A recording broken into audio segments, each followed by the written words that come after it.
as far as I'm concerned, I would prefer to have the best president, the best president of Nigerian origin. And if you ask me, if you're going to ask me who do I think will make the best president, I would say, and it's going to upset a lot of people, but I would say Peter Obi. Peter Obi is one of the finest Nigerians who is intellectually mobile, and administratively sagacious. He's a great Nigerian, and by the grace of God, he has the potential of being a great president in the nearest future. This man raised the bar of leadership in Nigeria. He raised the bar of leadership in Nigeria. Since he left office, can you believe that this man does not take anything, not even like a penny from the Anambra State government? Position. Okay, Mr. Dino Melaye, thank you so much for your time. But a quick fact check, Nnamdi Azikiwe was president of Nigeria, actually. So just a quick fact check. All right, thank you so much for your time. Take a no, I said when he ran subsequently in the Second Nigerian Republic. No, but he was the first president of Nigeria. Azikiwe was the first president of Nigeria. For a lot of us on this struggle, yes, we want to enthrone good governance. Yes, we want to replace irresponsibility in leadership with commitment, capacity, and competence. Yes, but we also want to send strong signals to elements like Reno, Omokri, Dino, Melaye, and a lot more, who, though they are educated, exposed, and enlightened, they have chosen to suspend their mind on what is good, and they decide to harbor in places or environment or parties or relationship that do not mean well for our overall good. We want to teach them lessons. Basically, a lot of people have told me, I don't like Peter Obi per se, yeah, but for people like Dino, Melaye, Reno, Omokri, who continually looked at us as a people and say, no, we should teach people a lesson. And then there's a Bible that says, if you don't, because of soup, take swallow, you can, because of the swallow, take soup. It works. If you are not comfortable with the status quo, the fact that certain elements want to remain in power, and so at some point they are out of 4 years, they are back in after 4 years, and that's what they want. They don't care about what happens to the rest of us. Look at these people who are educated, they're enlightened, they're exposed, have traveled around the world. Look at how they converse. Look at what they say with their mouth. But then, look at it. Basically, the problem of Nigerians, hunger, and it can be hunger for food, hunger for money, hunger for power. And so some of these guys, nearly they begin to hungry for this thing. They don't care what is right. You will watch videos, clips of Reno, Omokri and Dino, Melaye eulogizing the personality of Peter Obi, talking about him with high esteem, explaining in details how huge his personality and brand is, what he did in Anambra State has got for you here. But suddenly, because there is now a need for them to serve a new principal, they don't care anymore. They have forgotten what they have said. But guess what? This time, we are going to play with the things you said when your head was calm. We are going to campaign with the things you said about this man when he wasn't an opposition, when he wasn't on the side of the Nigerian people, when he wasn't even interested in running for president. The things you said, those are the things we are going to use as campaign. And that's why I'm begging you, as you watch this video, share this video, so that the people that they are not talking to, they will see that what happened. So I'm asking Reno, Omokri and Dino, Melaye, what exactly now happened? And then they also go to watch a video of how you know that Nigerian politicians, they have selective amnesia. And then when they want to push a narrative, they push it, and sometimes they lie. They lie without remorse.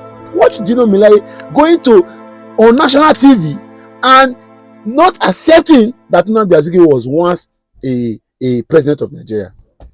And then when he was asked to refute that, or to apologize for that, he said he was just a ceremonial president. And there's a man who has said that the man that is coming to power, that is supporting, is a unifier. So suddenly, because you want to sell a particular ideology or a particular agenda, you have not disrespected the first Nigerian president, first Nigerian indigenous president ever. And some of us are here and we are counting these people as though they are worthy speakers that we should listen to. Watch them talk about, watch Reno Omokri particularly talk about Peter Obi in 2 different locations and share the video. Watch Dino Melaye also talk about Peter Obi, even though Peter Obi has made the move before he made this video, but you could hear him. Listen to the things he said about him. Can he say such of his current principal? Have you ever heard of Omokri eulogize Atiku Abubakar? Man, I was just saying that we should vote for him as unifier. Does he have the capacity that Peter Obi had for him to talk about him in this regard? And then it's painful. And some people are listening to these guys. Listen to them when they were not hungry of power and money. When everything was still in a balanced state in their brain. Watch the video and share the video too. Let it get to Reno, Omokri and Dino Melaye that we are aware of who Peter Obi. We see this content and we take them in high esteem. Whatever you are saying is because you just want to get to power because you have been hungry for the last 8 years. Let us share this video. Thank you. You know, I just want to tell you, I'm with my friend here, Governor Peter Obi. We're in DC. We came in for the National Prayer Breakfast. But you see, I listened to this man. I listened to Governor Peter Obi. And, you know, ex-Governor Peter Obi, the plans, the ideas, you know, this man raised the bar of leadership in Nigeria. He raised the bar of leadership in Nigeria. Since he left office, can you believe that this man does not take anything, not even like a penny from the Anambra State government? And while he was there, you know, he was a man that built up Anambra State. You know, Anambra State used to be almost educationally disadvantaged. And then in less than 2 years, he brought them to be #1. He left that state with a reserve. Look, you know, we need people like this. I'm so proud of Governor Obi. And I listened to him today and, you know, I was taught, like, do we have fellows like this in Nigeria? I'm very proud of this man. Look at everything that he has touched. He made money for himself in the private sector. He made money for Anambra State in government. Anambra State doesn't borrow money. Are you aware of that?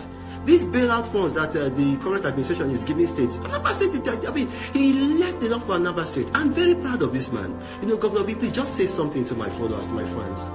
Well, thank you, all of you. All I'm saying is that we have no other country except Nigeria. We must work hard to build it. We must build it. It's our country. We cannot bequeath our children and those coming after us anarchy. We will befit them a better country. Now you heard it. God bless you. Talk to you guys later. As far as I'm concerned, you know, I would prefer to have the best president, the best president of Nigerian origin. And if you ask me if you're going to ask who do I think will make the best president, I would say, and it's going to upset a lot of people, but I would say Peter Obi. Peter Obi will be an absolutely fabulous president. If Peter Obi were president of Nigeria, Nigeria would be like Dubai in a matter of years.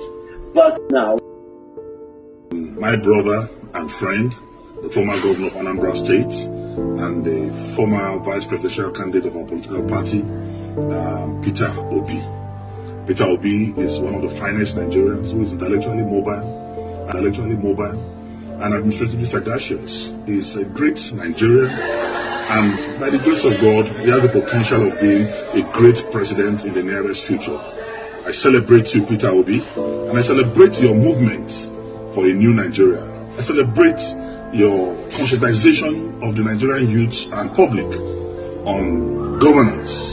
Nigerians are wiser. Nigerians now know the truth. Nigerians know who will rescue them. Nigerians know who will deliver for them. And Nigerians know that no regional champion has ever become the president of this country. No regional champion has become the, you know, Awolowo was a fantastic leader with every sense of humility and order, very refined man.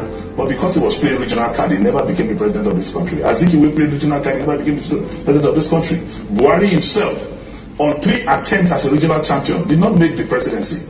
It was when he now went on the national platform, called Saraki, called Atiku, called Tinubu, and everybody put together. He ran on the national platform before he became the president of this country. So I want to tell you that we're not distracted by that imaginary position. Yeah. Okay, Mr. Dino, thank you so much for your time. But a quick fact check, Nnamdi Azikiwe was president of Nigeria, actually.